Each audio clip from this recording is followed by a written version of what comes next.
Hi dears, December ആയോ, Christmas ഇങ്ങെത്തി എന്നുള്ളൊരു അറിയിപ്പാണ്. അപ്പോൾ നമുക്ക് കുറേശ്ശെ ക്രിസ്മസിന് വേണ്ടിയിട്ടുള്ള കാര്യങ്ങളൊക്കെ ചെയ്തു തുടങ്ങാം. ഇതൊരു അടിപൊളി കേക്കാണേ. വായിലിട്ടാൽ അലിഞ്ഞു പോകുമെന്ന് പറയില്ലേ, അങ്ങനത്തെ ഒരു അടിപൊളി കേക്ക്. ഏത് തുടക്കക്കാർക്കും ഉണ്ടാക്കാൻ പറ്റിയ നല്ലൊരു കേക്കാണ്. ഡേറ്റ്സ് കേക്കാണേ. ഒരു 20 ഡേറ്റ്സ് എടുത്ത് വെച്ചിട്ടുണ്ട്. അതിനെ നമുക്ക് മിക്സിയുടെ ജാറിലിട്ട് ഒന്ന് ക്രഷ് ചെയ്തെടുക്കാം.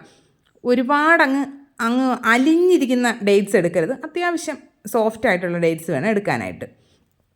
ഇനി നമുക്ക് ഒരു നല്ല അടി കട്ടിയുള്ളൊരു പാൻ വെച്ച് കൊടുക്കാം. അതിലേക്കൊരു അരക്കപ്പ് പഞ്ചസാര, അരക്കപ്പ് എന്ന് പറയുമ്പോൾ അരക്കപ്പ് കറക്റ്റ് അരക്കപ്പില്ല, അതിനേക്കാളും കുറച്ചുകൂടി കുറച്ച് പഞ്ചസാര എടുത്തിട്ടുണ്ട്. അതിനെ നമുക്കൊന്ന് ക്യാരമൽ ചെയ്തെടുക്കണം.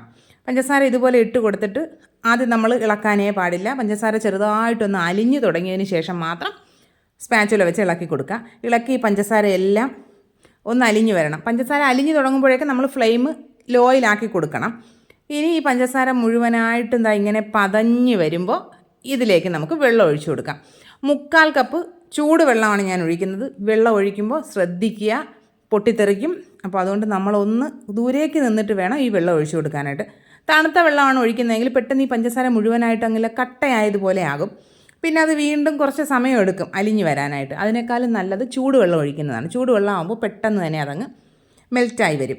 ഇതിൽ നിന്ന് നമുക്ക് കുറച്ച് ഒരു 1/4 കപ്പ് ഒക്കെ നമുക്ക് കോരി മാറ്റി വയ്ക്കാം. എന്നിട്ട് നമ്മുടെ ബാക്കിയുള്ള കാരമൽ സിറപ്പിലേക്ക് നമ്മുടെ ഡേറ്റ്സ് ചേർത്ത് കൊടുക്കാം. ഡേറ്റ്സ് ചേർത്തിട്ട് മിക്സ് ചെയ്തെടുക്കാം. മിക്സ് ചെയ്ത് കൊടുക്കുമ്പോൾ സൂക്ഷിച്ച് മിക്സ് ചെയ്യണം. ഈ സിറപ്പ് നമ്മുടെ പുറത്തേക്ക് തെറിക്കാണ്ട് സൂക്ഷിച്ച് വേണം മിക്സ് ചെയ്തെടുക്കാനായിട്ട്. അല്ലെങ്കിൽ നല്ല കുഴിയുള്ള പാത്രമാണെങ്കിൽ കുഴപ്പമില്ല. ഇപ്പോൾ നമ്മുടെ മിക്സിങ് പരിപാടി ഏകദേശം ആയിട്ടുണ്ട്. ആ സിറപ്പെല്ലാം നമ്മുടെ ആ ഒരു ഡേറ്റ്സിലേക്ക് അങ്ങ് അബ്സോർബ് ആയിട്ടുണ്ട്. ഇനി ഇതിനെ തണുക്കാനായിട്ട് മാറ്റി വയ്ക്കാം. ഇനി നമുക്കൊരു 7 ടേബിൾ സ്പൂൺ പഞ്ചസാര ഒന്ന് അളന്നെടുക്കാം. ഞാനിപ്പോൾ ബ്രൗൺ ഷുഗറാണ് എടുക്കുന്നത്. വൈറ്റ് ഷുഗർ ആയാലും കുഴപ്പമൊന്നുമില്ല. അതിനെ നമുക്കൊരു മിക്സിയുടെ ജാറിലേക്ക് ചേർത്ത് കൊടുക്കാം. അതിലേക്ക് 2 ഗ്രാമ്പു ചേർത്ത് കൊടുക്കുന്നുണ്ട്. ഗ്രാമ്പു കൂടെ ചേർത്തിട്ട് നന്നായിട്ട് പൊടിച്ചെടുക്കുക. നിങ്ങളുടെ മധുരത്തിനനുസരിച്ച് ഈ പഞ്ചസാരയുടെ അളവ് കുറയ്ക്കുകയൊക്കെ ചെയ്യാം കേട്ടോ. 7 എന്നുള്ളത് ഒരു 5 ടേബിൾ സ്പൂണൊക്കെ ചേർത്താലും മതിയാകും. ഇനി ഈ പൊടിച്ച പഞ്ചസാരയിലേക്ക് റൂം ടെമ്പറേച്ചറിലുള്ള 2 മുട്ട ചേർത്ത് കൊടുക്കുന്നുണ്ട്. അതിലേക്ക് 1 ടീസ്പൂൺ വാനില എസൻസ് കൂടെ ചേർത്തിട്ട് നന്നായിട്ട് അടിച്ചെടുക്കാം. ഇനി അതിലേക്ക് ഒരു 1/2 കപ്പ് സൺഫ്ലവർ ഓയിൽ കൂടെ ചേർത്തിട്ട് അതൊന്ന് സ്ലോ സ്പീഡിലിട്ട് ഒരു 30 സെക്കൻഡൊക്കെ അടിച്ചെടുക്കുമ്പോഴേക്കും റെഡിയാകും. അതവിടെ ഇരിക്കട്ടെ. ഇനി നമുക്ക് ഡ്രൈ ഇൻഗ്രീഡിയൻസ് ഒന്ന് മിക്സ് ചെയ്യാം. 1 കപ്പ് മൈദ, 1 teaspoon baking powder, 1/4 teaspoon baking soda. ഇതൊരു അരിപ്പിലേക്ക് ചേർത്ത് കൊടുത്തിട്ട് നന്നായിട്ട് അരിച്ചെടുക്കുക. അതിൽ കട്ടകളൊന്നും ഇല്ലാണ്ട് മിക്സ് ചെയ്തെടുക്കുകയും വേണം. ഇനി നമുക്ക് അതിനെ ഒരു സൈഡിലേക്ക് മാറ്റി വെച്ചിട്ട് വേറൊരു നനവൊന്നുമില്ലാത്ത വലിയൊരു ബൗൾ എടുക്കുക. അതിലേക്ക് നമ്മുടെ മുട്ടയും ഓയിലും പഞ്ചസാരയും എല്ലാം കൂടിയുള്ള മിക്സ് ഉണ്ടല്ലോ, അതൊഴിച്ചു കൊടുക്കുക. ഇതിലേക്ക് നമ്മുടെ കാരമൽ സിറപ്പിലിട്ട് വെച്ചിരിക്കുന്ന ഡേറ്റ്സ് ചേർത്ത് കൊടുക്കുക. ചൂട് തീരെ ഇല്ല എന്ന് ഉറപ്പ് വരുത്തിയതിന് ശേഷം മാത്രമേ ചേർക്കാൻ പാടുള്ളൂ. റൂം ടെമ്പറേച്ചറിലായിരിക്കണം നമ്മൾ ഈ കേക്ക് ഉണ്ടാക്കുമ്പോൾ എല്ലാ സാധനങ്ങളും. നമ്മുടെ ഡേറ്റ്സ് എല്ലാം നന്നായിട്ട് അതിൽ മിക്സ് ചെയ്തതിന് ശേഷം ഡ്രൈ ഇൻഗ്രീഡിയൻസ് കുറേശ്ശെ ചേർത്ത് കൊടുക്കാം. കുറേശ്ശെ ചേർത്ത് ഒരു സൈഡിലേക്ക് മാത്രം മിക്സ് ചെയ്യുക. സ്ലോയിലി മിക്സ് ചെയ്യുക. ഞാനിപ്പോൾ ഇതിൽ സ്പീഡായിട്ട് കാണിക്കുന്നതാണ്. ഇതിലേക്ക് നമ്മൾ മാറ്റി വെച്ചിരിക്കുന്ന കാരമൽ സിറപ്പ് ചേർത്ത് കൊടുക്കുക. അതും ചൂടാറി എന്ന് നന്നായിട്ട് ഉറപ്പ് വരുത്തുക. എല്ലാം കൂടി മിക്സ് ചെയ്തതിന് ശേഷം ലാസ്റ്റ് കുറച്ച് മൈദ ബാറ്ററുണ്ട്, അതിലേക്ക് കുറച്ച് കാഷ്യൂസും കുറച്ച് റൈസിൻസും ചേർത്ത് കൊടുക്കുന്നുണ്ട്. നിങ്ങൾക്ക് ഏതാണ് ഇഷ്ടമുള്ള നട്ട്സ് എന്ന് വെച്ചാൽ അത് ചേർക്കാവുന്നതാണ്. അതുകൂടി ചേർത്ത് നന്നായിട്ട് മിക്സ് ചെയ്തെടുക്കുക. ഫോൾഡ് ചെയ്ത് വേണം നമ്മൾ മിക്സ് ചെയ്തെടുക്കാനായിട്ട്. ഓവർ മിക്സ് ചെയ്യാനേ പാടില്ല. ഇപ്പോൾ നമ്മുടെ ബാറ്റർ ഇവിടെ റെഡി ആയിട്ടുണ്ട്.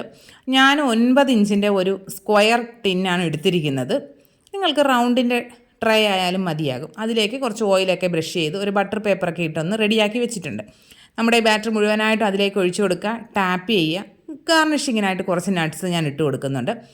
ഒരു 10 മിനിറ്റ് മുൻപ് തന്നെ വലിയൊരു പാത്രം ഞാൻ പ്രീഹീറ്റ് ചെയ്യാനായിട്ട് വെച്ചിട്ടുണ്ടായിരുന്നു. അതിലേക്ക് നമ്മുടെ കേക്ക് ബാറ്റർ വെച്ച് കൊടുക്കുന്നു. അടച്ച് വയ്ക്കുക. ഒരു വെയിറ്റ് വെച്ച് കൊടുക്കുക. മീഡിയം ഫ്ലെയിമിൽ 35 മിനിറ്റ് ആയപ്പോഴേക്കും എനിക്ക് കേക്ക് കുക്കായി കിട്ടിയിട്ടുണ്ട്. ഒരു സ്ക്യൂർ വെച്ച് കുത്തി നോക്കുമ്പോൾ അതിൽ പറ്റി പിടിച്ചിട്ടൊന്നുമില്ല. നമ്മൾ 2-3 സ്ഥലത്തായിട്ട് വേണം അതൊന്ന് കുത്തി നോക്കാനായിട്ട്. നിങ്ങളുടെ അടുപ്പിനനുസരിച്ചും നമ്മൾ വെക്കുന്ന ആ ഒരു മോൾഡിനനുസരിച്ചും ഒക്കെ ചിലപ്പോൾ സമയം ഒന്ന് വ്യത്യാസം വരും. എന്തായാലും ഒരു 35 മിനിറ്റൊക്കെ ആകുമ്പോൾ ഒന്ന് തുറന്ന് നോക്കുക. അതിന് മുൻപ് തുറക്കാനേ പാടില്ല. ഒരു 35 മിനിറ്റൊക്കെ ആകുമ്പോൾ തുറന്ന് നോക്കുക. തണുത്തതിന് ശേഷം നമുക്ക് ഡീമോൾഡ് ചെയ്തെടുക്കാം. കട്ട് ചെയ്യുക. ഈ ഡേറ്റ്സ് കേക്ക്, പ്ലം കേക്ക് ഇതെല്ലാം കഴിക്കാൻ എപ്പോഴാണ് ടേസ്റ്റ് എന്നറിയോ?